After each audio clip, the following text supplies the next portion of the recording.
தேவிகா பவித்ரா வாமா பேசலாமா? நல்லா இருக்கியாமா? கர்மா நீ என்னம்மா குடும்பத்துல எல்லாம் நல்லா இருக்காங்களா? எல்லாம் நல்லா இருக்காங்க. உங்க வீட்ல எல்லாம் நல்லா இருக்காங்க? எல்லாருமே நல்லா இருக்காங்கம்மா. அப்புறமா அப்புறம்க்கா வெளியே எல்லாம் உங்களை பத்தியே தான் பேசிக்கிறாங்க. ரொம்ப நல்ல விதமா பேசிக்கிறாங்கக்கா. அப்படியா? என்னம்மா பேசிக்கிறாங்க அப்படி? தேவி ரொம்ப பொறுமையா இருக்கா. அப்படி எல்லா இடத்துலயும் ரொம்ப பொறுமையா இருக்காங்க. வீட்லயும் சரி, வெளியிலயும் சரி, சபையிலயும் சரி, ரொம்ப பொறுமையான பொண்ணா இருக்கு தேவி அப்படின்னு சொல்லி பேசிக்கிறாங்க. அது எப்படிக்கா?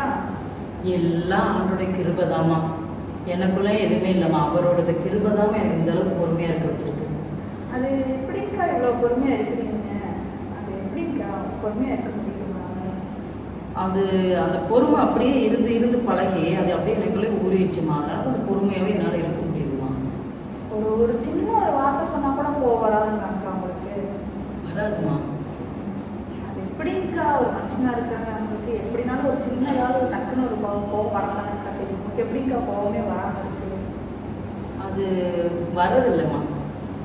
அதாங்க நான்லாம் இருக்கேன், டக்குன்னு சொன்னோன்னே சுருக்குன்னு கோவம் வந்துருக்கா. அது எப்படிக்கா உங்களுக்கு கோவமே வராதுன்னு சொல்றீங்க? அது எப்படிங்கக்கா? நான் தான் சொல்றேன்லம்மா, வராதுன்னு சொன்னா விடேம்மா. திரும்ப திரும்ப எப்படிங்கக்கா எப்படிங்கக்கா எப்படிங்கக்கா ஏன் இப்படி கேள்வி கேட்டுட்டே இருக்கிற? அக்கா இப்ப நான் என்ன கேட்டேன்னு இப்படி கோவப்படுறீங்க? எப்படி கோவப்படாம இருக்கீங்கன்னு தெரிஞ்சுக்கலான்னு தானேக்கா கேட்டேன். அதுக்கு போய் இப்படி கோவப்பட்டீங்க.